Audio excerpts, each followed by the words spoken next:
Selamat datang pemirsa, Anda kembali bersama Menyingkap Fakta. Kali ini, kami akan membongkar sisi tersembunyi dari sebuah peristiwa besar yang sedang menjadi perhatian publik. Di Gaza, ada sesuatu yang bergerak tanpa suara. Bukan tank yang masuk dari perbatasan, bukan jet tempur yang melintas di langit, bukan ledakan besar yang langsung membuat dunia menoleh, tapi satu peta baru. Sekilas ini terdengar biasa, hanya peta, hanya garis, hanya warna yang digambar di atas wilayah yang sudah hancur oleh perang. Tapi di Gaza, satu garis bisa mengubah segalanya. Jalan yang kemarin terlihat aman, hari ini bisa berubah menjadi wilayah berbahaya. Rute bantuan yang kemarin masih bisa dilewati, besok bisa tertahan. Dan keluarga yang sudah berkali-kali mengungsi kembali dihadapkan pada pertanyaan yang sama, kemana lagi mereka bisa pergi? Inilah yang membuat laporan terbaru ini menjadi sangat penting, karena perang kali ini tidak hanya terlihat dari rudal, drone, dan reruntuhan bangunan, tapi juga dari cara sebuah wilayah digambar ulang. Jadi pertanyaannya sekarang jauh lebih dalam. Kenapa Israel mengirim peta baru ke kelompok bantuan di Gaza? Apa arti garis baru yang muncul di dalam peta itu? Dan apakah ini hanya soal koordinasi atau bagian dari sesuatu yang lebih besar? Namun sebelum kita masuk lebih dalam, jangan lupa tekan tombol like dan subscribe. Dengan begitu, Anda tidak akan ketinggalan fakta-fakta tersembunyi yang akan kami ungkap berikutnya. Karena setelah ini, kita akan melihat bagaimana satu garis di atas peta bisa mengubah cara sebuah wilayah dikendalikan dan perlahan mengubah kehidupan jutaan orang tanpa suara.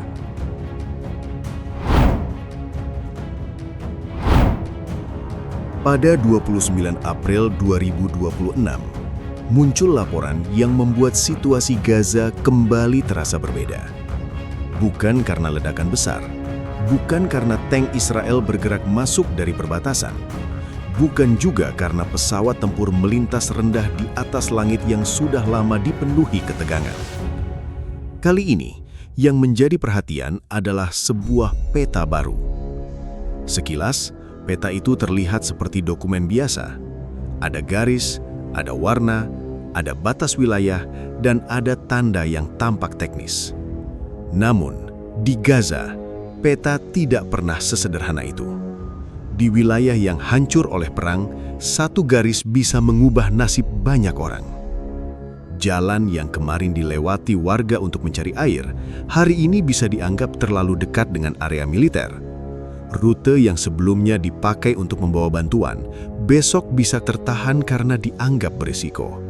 Bahkan, langkah kecil seorang warga bisa berubah menjadi keputusan hidup dan mati. Menurut laporan Reuters pada 29 April 2026, Israel mengirim peta baru ke sejumlah kelompok bantuan yang bekerja di Gaza. Peta itu mulai dibagikan sejak pertengahan Maret 2026. Di dalamnya, muncul satu garis baru yang disebut Orange Line. Garis ini berada di luar Yellow Line, batas yang sebelumnya menjadi penanda posisi pasukan Israel setelah gencatan pada Oktober 2025. Di atas kertas, Orange Line disebut sebagai garis koordinasi. Namun, posisinya membuat banyak pihak khawatir. Garis itu menandai area tambahan sekitar 11% wilayah Gaza.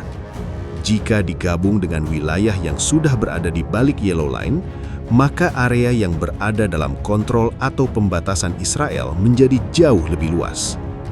Sejumlah analisis menyebut Israel kini secara efektif mengendalikan sebagian besar wilayah Gaza, sementara warga sipil makin terdorong ke ruang yang lebih sempit.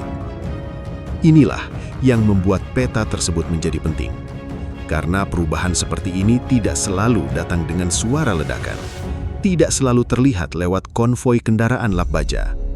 Kadang, perubahan terbesar justru datang lewat dokumen yang dikirim ke organisasi bantuan.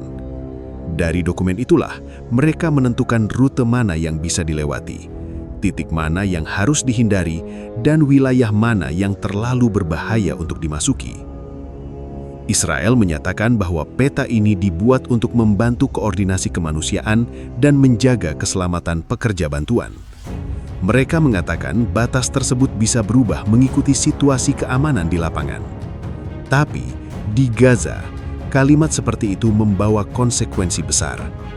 Jika garis bisa berubah mengikuti operasi militer, maka warga dan pekerja bantuan harus terus menebak batas aman yang tidak selalu terlihat jelas di tanah. Pada titik ini, perang Gaza tidak lagi hanya dibaca dari jumlah serangan dan bangunan yang runtuh.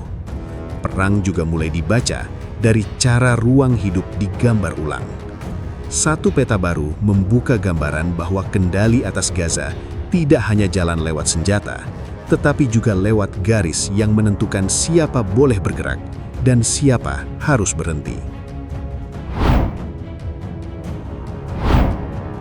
Sejak pertengahan Maret 2026, dampak dari garis baru itu mulai terasa di lapangan. Bukan dalam bentuk pengumuman besar, tidak ada sirene khusus yang menandai perubahan. Tapi perlahan, wilayah di antara dua garis itu berubah menjadi ruang yang penuh ketidakpastian. Di atas peta, area itu terlihat jelas. Di jalanan Gaza, batasnya hampir tidak terlihat. Di zona antara Yellow Line dan Orange Line, warga mulai bergerak dengan rasa ragu.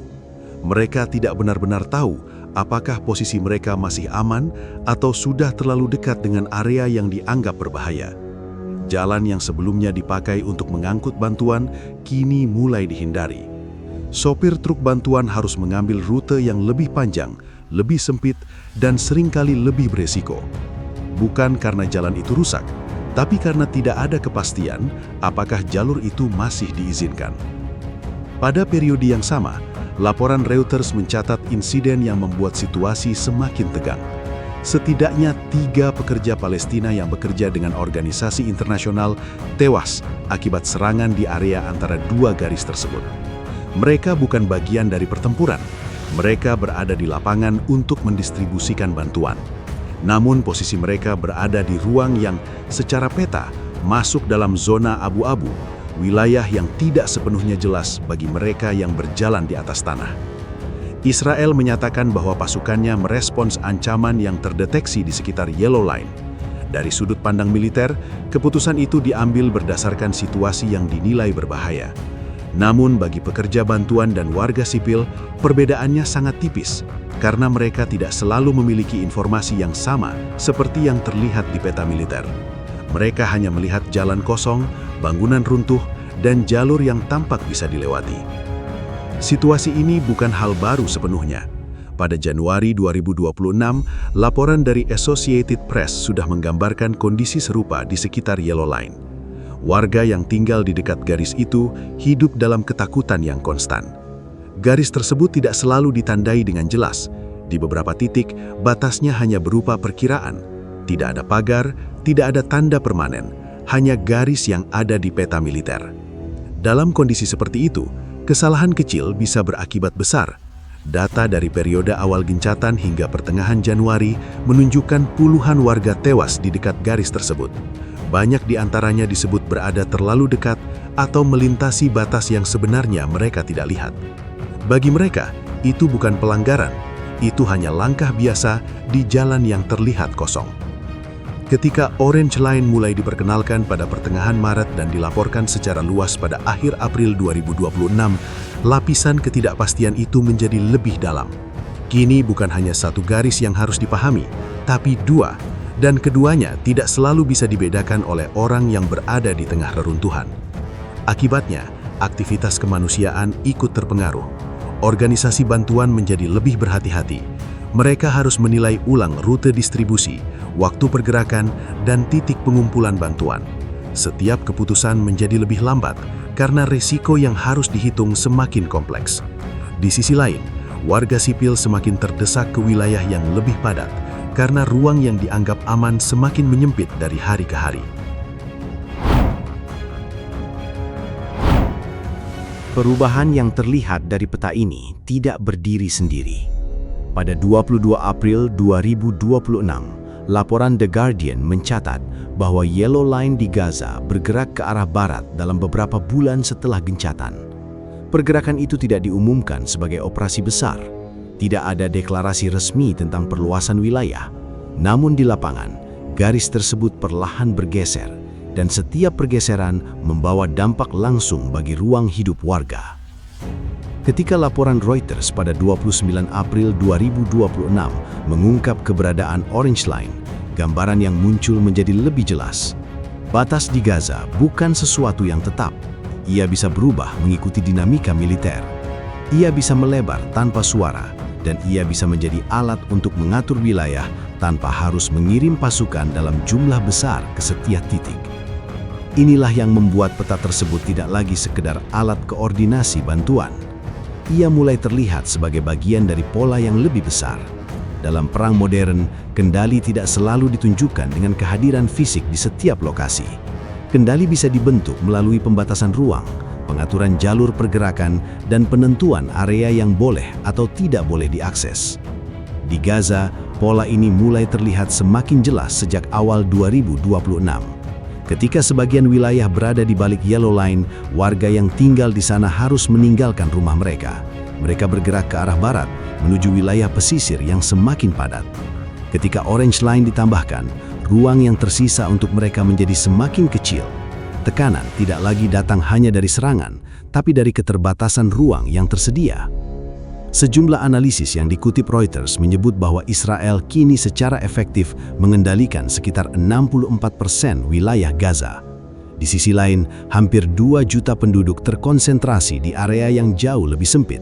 Kepadatan meningkat, akses terhadap air, makanan, dan layanan dasar menjadi lebih sulit, dan setiap perubahan garis di peta langsung berdampak pada distribusi sumber daya tersebut. Dari sudut pandang Israel, langkah ini dikaitkan dengan kebutuhan keamanan. Zona yang diperluas dianggap sebagai buffer untuk mencegah pergerakan kelompok bersenjata mendekati posisi mereka. Dalam logika militer, memperlebar jarak berarti mengurangi resiko serangan mendadak.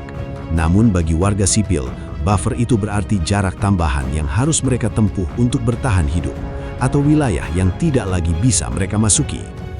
Perubahan ini juga berdampak pada cara bantuan internasional bekerja. Organisasi kemanusiaan harus terus menyesuaikan diri dengan peta yang berubah. Mereka tidak hanya menghadapi keterbatasan logistik, tapi juga batas yang tidak selalu stabil. Rute yang aman hari ini belum tentu aman besok. Titik distribusi yang aktif minggu ini bisa menjadi terlalu berisiko pada minggu berikutnya. Pada titik ini, perang di Gaza tidak lagi hanya tentang siapa menyerang dan siapa bertahan. Perang juga tentang siapa yang mengendalikan ruang, dan bagaimana ruang itu diatur. Garis di peta menjadi alat yang menentukan arah pergerakan manusia, distribusi bantuan, dan batas kehidupan sehari-hari. Tanpa suara ledakan, tanpa gambar dramatis di langit, perubahan ini berjalan pelan namun pasti. Setiap garis baru yang muncul membawa konsekuensi yang tidak langsung terlihat, tetapi terus membentuk realitas di lapangan dari hari ke hari. Di Gaza, perubahan tidak selalu datang dengan suara keras. Kadang ia hadir dalam bentuk yang paling sunyi. Sebuah garis yang diparik di atas peta perlahan mengubah arah langkah ribuan orang. Ruang yang sebelumnya terasa luas menyempit tanpa disadari. Jalur yang dulu dilalui tanpa ragu kini penuh pertimbangan. Dan di tengah semua itu, kehidupan terus berjalan di antara batas yang terus berubah. Demikian rangkaian fakta yang berhasil kami singkap hari ini. Jangan lupa subscribe ke channel Menyingkap Fakta dan aktifkan lonceng notifikasi agar Anda tidak ketinggalan pengungkapan fakta-fakta penting lainnya. Menyingkap Fakta, mengungkap kebenaran di balik setiap peristiwa.